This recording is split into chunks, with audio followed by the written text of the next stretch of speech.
రాష్ట్రంలోని వసతి గృహాలను ఈ నెల 14న సందర్శించాలని సర్కారు సంకల్పించింది. విద్యార్థులతో కలిసి ప్రజాప్రతినిధులు సహపంక్తి భోజనం చేయాలని నిర్ణయించింది.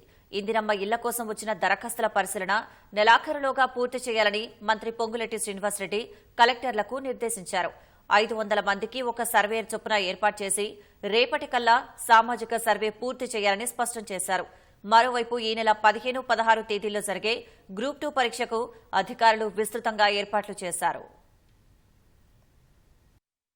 ఏడాది విజయోత్సవాలు ఘనంగా చేపట్టిన కాంగ్రెస్ సర్కార్ పాలనపై మరింత దృష్టి సారించింది. ప్రభుత్వం ప్రతిష్టాత్మకంగా చేపట్టిన ఇందిరమ్మ ఇళ్ల కోసం 80 లక్షల దరఖాస్తులు వచ్చాయి.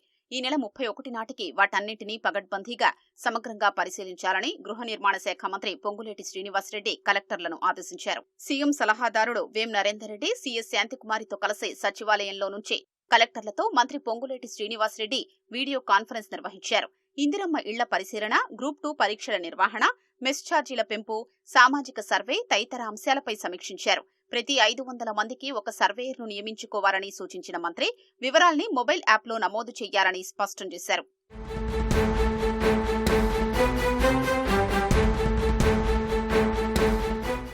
ఇళ్ల సర్వేలో ఇందిరమ్మ కమిటీ సభ్యుల్ని సైతం భాగస్వామ్యం చేయాలని మంత్రి పొంగులేటి అధికారులకు సూచించారు. ఎక్కడైనా ఇందిరమ్మ కమిటీలు లేకపోతే వెంటనే ఏర్పాటు చేయాలని వెల్లడించారు. సర్వే నిర్వహించే గ్రామంలో ముందు రోజు రాత్రి చాటింపు వెయ్యాలని, స్థానిక పరిస్థితులకు అనుగుణంగా కలెక్టర్ ప్రణాళికలు రూపొందించుకోవాలని మంత్రి తెలిపారు. ఏ ఒక్క దరఖాస్తును విడిచిపెట్టకుండా పారదర్శకంగా సర్వే నిర్వహించారని వివరించారు.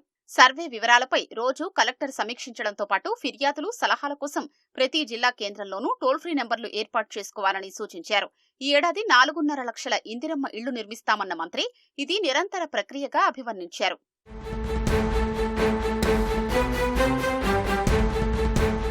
పదేళ్లలో గత ప్రభుత్వ హాస్టళ్లలో చదివే విద్యార్థులకు మెస్ ఛార్జీల్ని పెంచలేదని మంత్రి విమర్శించారు. తమ ప్రభుత్వం వచ్చి ఏడాది కాకముందే 40% పెంచి 7.65 లక్షల మంది విద్యార్థులకు లబ్ధి చేకూర్చినట్లు వివరించారు.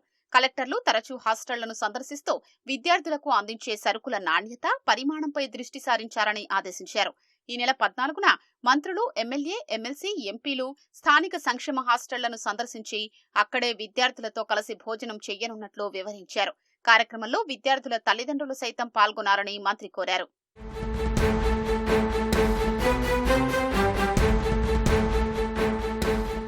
రాష్ట్రంలో దాదాపు 99.09% సామాజిక కుటుంబ సర్వే పూర్తయిందని మంత్రి పొంగులేటి వెల్లడించారు. 1,16 లక్షల కుటుంబాలకు గాను 1,12 లక్షల కుటుంబాల వివరాలు సేకరించినట్లు తెలిపారు.